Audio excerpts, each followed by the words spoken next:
Hi everyone, thanks for tuning in to today's video.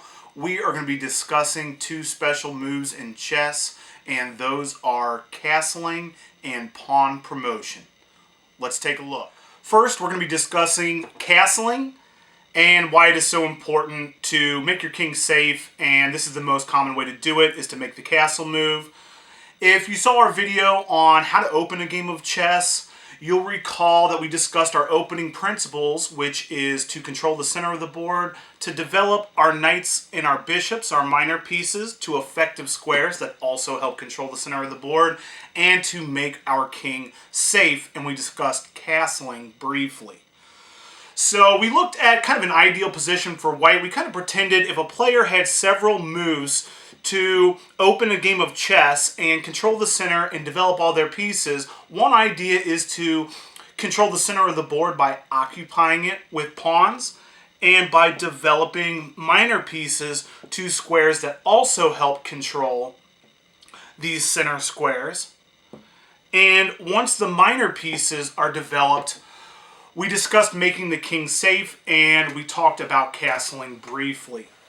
So castling, before we get into the rules, is a move that involves a king and a rook, and it's the only move in chess that you move two pieces with one move. So it's pretty cool, and what it looks like is the king will move over two squares, and the rook will jump on the opposite side. So a very unique chess move, the only move that you move two pieces in one move, and it's the only move where a king can move more than one square. We know normally a king moves one square, but when castling, that king moves two, and the rook jumps to the opposite side. So there are several rules for castling, and one is a player may not castle if their king has moved. If this king has moved in the game at all, then that player has lost the right to castle that game. Even if that king were to move and then on a different move go directly back to the starting square, that player still may not castle because that king moved. Also, the rook that you are going to be castling with, it may not have moved also. So if a rook moves, then that player may not castle on that side with the rook. If their other rook has not moved, they still may castle on that side. So you may not castle if your king has moved or the rook that you're planning on castling with has moved either. Next, there needs to be open space between the king and the rook to be able to castle. And this is part of the reason in the beginning of a chess game that we want to develop our knights and our bishops. So we definitely want to use those pieces and control the center of the board with them, but also the pieces on the back row are preventing the king from castling. So another good reason to get those pieces off the back row. In this position, white could castle on the king side if the king or the rook hadn't moved, but may not castle on the queen side in one move because the queen is in the way, in between the king and the rook. That player would need to move their queen off the back row and then may castle on their next move. And let's take a look and see what that would look like. So when castling king side, we saw the king moved over two and the rook jumped on the other side. And this will be the same for castling on the queen side, but it will look slightly different. The king will still move over two squares and the rook will still jump on the opposite side of the king. Notice that when castling on the king side, you're a little further away from the edge of the board than when castling on the king side. The way I remember is when castling, the king always moves two. No matter which side a player castles on, that king will move two squares and the rook will jump on the opposite side of the king. Okay, moving on. A player may not castle if their king is in check.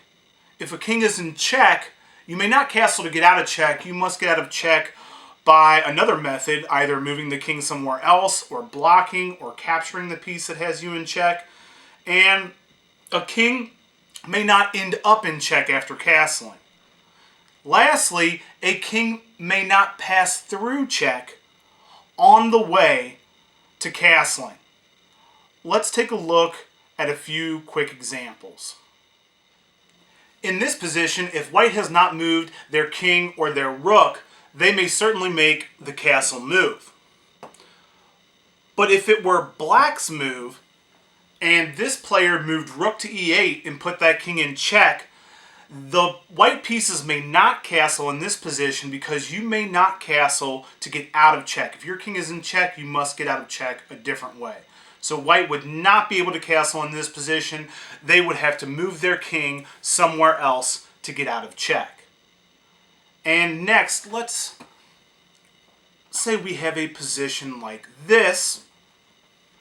White may not castle because castling would put that king in check with the rook that's on g6. So a player may not castle if the square that their king lands on will be in check. That's another example of when you may not castle. And lastly, let's look at a different position. In this position, if it's white to move, again, white may not castle. And the reason in this position is because on the way to castling, this king would have to pass through check. And even though that king didn't land on a square that it was check, you may not castle if your king would have to pass through check. And these are the examples of when a king may not castle because they're either in check, they would land in check, or they would have to pass through check. Next, we're going to talk about pawn promotion. And pawn promotion refers to when a pawn makes it all the way to the opposite side of the board, all the way to the other player's back rank. And this is pawn promotion. And when a pawn reaches the end of the board and achieves pawn promotion, that pawn promotes or turns into another piece. So the player has their choice of what piece they would like to choose, and they may choose between a queen, a bishop, a knight, or a rook.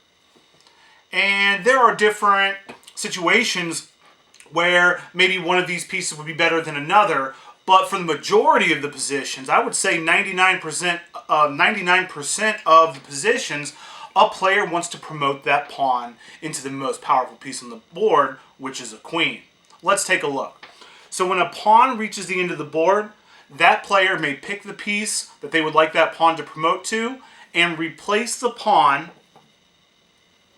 with the new piece. And in this case, that player picked the queen, and that pawn promoted or turned into the most powerful piece on the chessboard. So this really shows us the potential of pawns, and that they're not just small pieces that we're moving in the beginning of the chess game. They can be the decisive piece in a lot of games of chess. And their potential is very great because, like we saw, they can turn into the most powerful piece on the chessboard. So in this case, that pawn promoted into a queen, and we do have check. And after this king moves out of check, black will hopefully go on to win this game. It's a winning endgame, a king and a queen versus a lone king. Let's take a look at another example. In this position, it's black to move, and black can get pawn promotion by either pushing the f-pawn to the first rank or by capturing the knight on g1 and promoting this way. And in our last example, we looked at promoting that pawn to the most powerful piece on the chessboard, the queen. And although this would be good, and black would have a queen versus a rook and a knight, there is a better piece to promote that pawn to. Same goes for capturing the knight and promoting to a queen, because that queen can simply be captured by the rook or the king.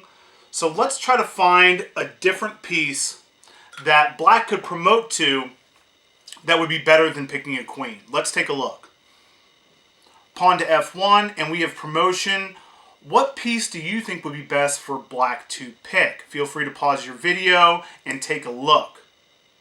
If you said a knight, you are absolutely correct, and this is an example of under promotion. When you pick a piece less powerful than a queen, it's called under promotion, and it's very Seldom that this is used, but in this position, promoting to a knight will put the king in check, and in fact we have checkmate because this king has nowhere to move to that will not still be checked by the knight. And there's no way to block a knight, and white may not capture that piece. So in this example, it would be best to promote that pawn to a knight. So about 99% of the time, we want to pick a queen when we are promoting a pawn, but it's good to understand that it's your choice what piece you would like to choose, and we need to make sure that we consider all of our options. In a summary, we discussed castling and pawn promotion.